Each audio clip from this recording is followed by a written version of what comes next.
What's up, Elon? What's going on? I just dropped like 150 milligram edible, and I'm feeling fucking zooted. Well, you know what? I'm gonna call you back later, dude.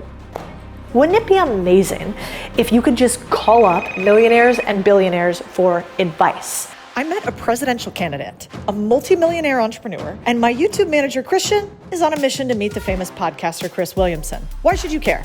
Because we want to show you the exact steps it takes to increase your network and meet your dream mentor without any cash, without any connections, just easy. I believe that one relationship has the power to change your entire life, and we're gonna prove it to you today. I wanna start by just saying, hysterical that I'm coming after a presidential candidate. Like, no pressure at all.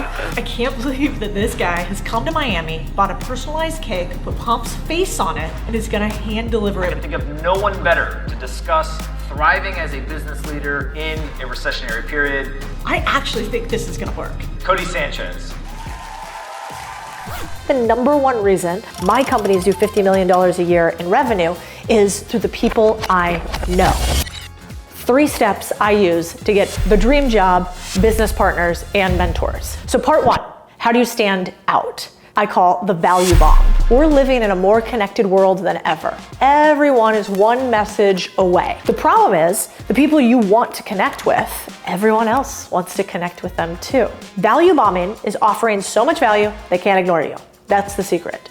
This is my YouTube manager, Christian, and in order to prove that you don't need a big name to meet somebody with a big name, he will be doing all the steps necessary to prove anyone is capable of getting the mentors they want as long as they put in the work. Do I have to do this? Yeah, you do. He's obviously a little bit nervous about it. This is Chris Williamson, top 10 podcaster in the world, and Christian is a big fanboy. The law of reciprocity says, when you gift someone something, they inherently feel like they owe you something in return. So that's what we started with. Christian composed a beautiful email saying basically, I found your top performing YouTube video, clipped it up, made a thumbnail and a title. I estimate you can receive another 2 million views and roughly 6 to 8K in AdSense. It worked perfectly. So we've just got a response from Chris Williamson. So he has come back to me saying, hello mate, I appreciate this approach, very proactive. Find me on Saturday and say hi. Nailed it! Pretty perfect, isn't it? This is not gonna work. It's actually me that sent you that email of the clip of no the way! thing. Dude, nice to meet you. Yeah, nice to meet you. Nice to meet you. How are you doing? Yeah, good, thank you. But I must get 20 or 30, probably 50 messages like that a week. Yours is the first one that I've replied to. So how to get this right? Stand out by getting to know them. This is Sam Parr. Sam had a media company with millions of followers. He eventually sold that media company for 20 million plus to HubSpot. But back in the day, I was working in finance, didn't know Sam at all. I wanted to get in front of Sam. I was trying to start a newsletter, wanted to learn all of his secrets. He didn't want to respond to my one-off email and the thousands of others that came to him. So what did I do? Instead of doing the same thing as everybody else, I sent him a package. I broke what's called the fourth wall. Basically, I sent him a package to his office by Googling his office location at the Hustle, and inside of it were like an obscene amount of Butterfingers. I think the box was like this big, maybe it cost me $100, and it was packed with Butterfingers. Codie sent me literally 50 Butterfingers. And I knew that Sam's favorite little fat boy snack was Butterfingers because he wouldn't shut up about it on his podcast, which I listened to at the time. Because of that, inside the massive amount of Butterfingers, I basically put a little card that just said, I love what you're doing at the Hustle, really appreciate you and everything that you're doing. Here's my email, I'd love to connect. I won't take up any of your time, feel free to eat these things if you don't want to talk. Because it was so weird, not only did Sam email me back, but he also took a little snap of it, posted it on the socials. When Sam emailed me, I was really specific in my ask. And it was tiny. I was like, Sam, I think your stuff's awesome. I'm starting a newsletter. If you were gonna start one today, what platform would you use? It took him 10 seconds to respond, and I used those 10 seconds to continue forward. So, break the fourth wall. That's how you stand out. Fourth wall break inside a fourth wall break. How to get this right. One tiny ask. You're not asking to meet them. You're not asking to pick their brain with coffee. Gross, by the way. Who wants their brain picked? Such a weird saying. I'm gonna pick my brains, they're unpickable. 2, the ask can be something that they can respond to in 10 seconds that shows that you understand what their unique skill or interest is. For instance, Codie, How do I get rich? Not a good ask. So if you reach out to me, you might ask, Codie, I'm buying my first business and I need to get a lender. Which one do you like to use the most? Or what are your top 3 lenders? It's really easy. I can respond in 30 seconds. It also shows that you know what I am talking about. Think about a way where at the end of me engaging with you somehow, there's a little smile on my face, and ideally I want to share it. You don't have to get this right every time, but that is certainly how you get it right. So we tried to recreate this approach with Anthony Pompliano, renowned investor, an entrepreneur.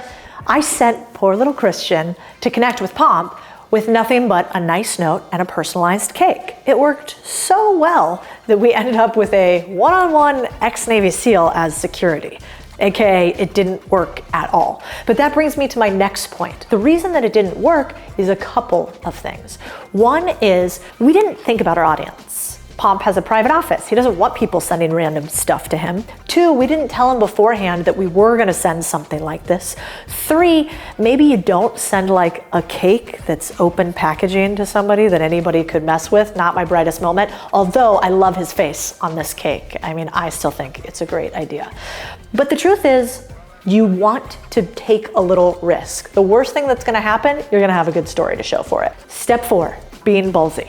The chances are you have an influential person in your realm of connections, in your network. And if not, you've walked past them on the street, saw them, or could see them, especially with all the conferences going on in the world. So you need to take your chances. Last month, I spoke at a conference. Turns out we ran into a future presidential candidate.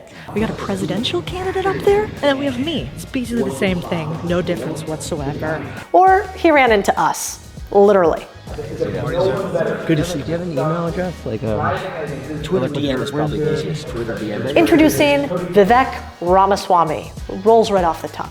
He's worth $500 million and running for president. The most important job in the world. Now, when he walked in the room at the event, even I sat in the corner and didn't introduce myself.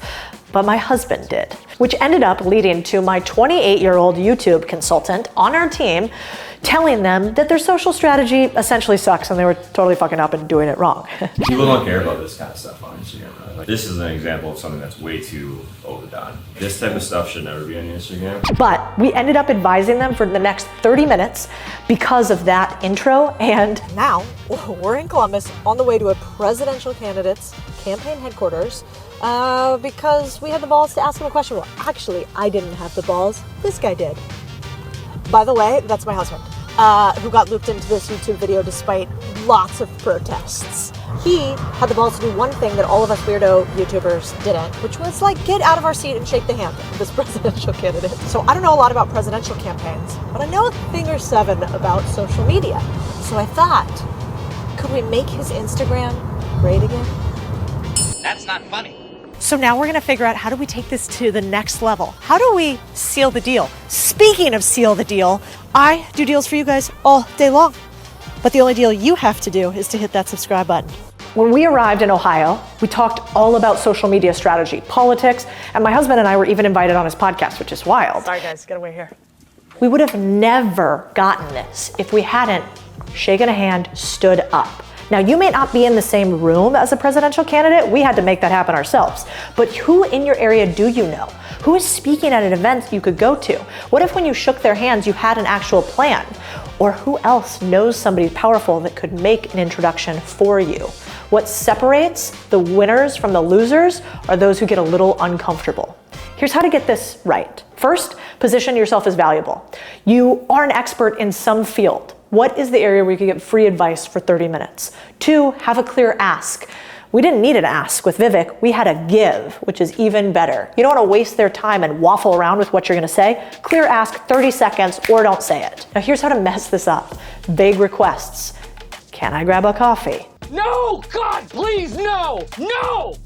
No! How do they know that you can actually help them if you haven't painted a really specific picture? The second is thirst traps. Don't do it. Don't be needy. Here's the way we quench our thirst. You want to be seen as you don't need them. You're doing them a solid. Lastly, you don't need to be an expert. You could also be an expert connector. Leverage the people you know, connect the two, and then every time those two people meet, they're going to think of you. The difference between an incredible life, an exceptional life, and a normal life are the people that you let in the door.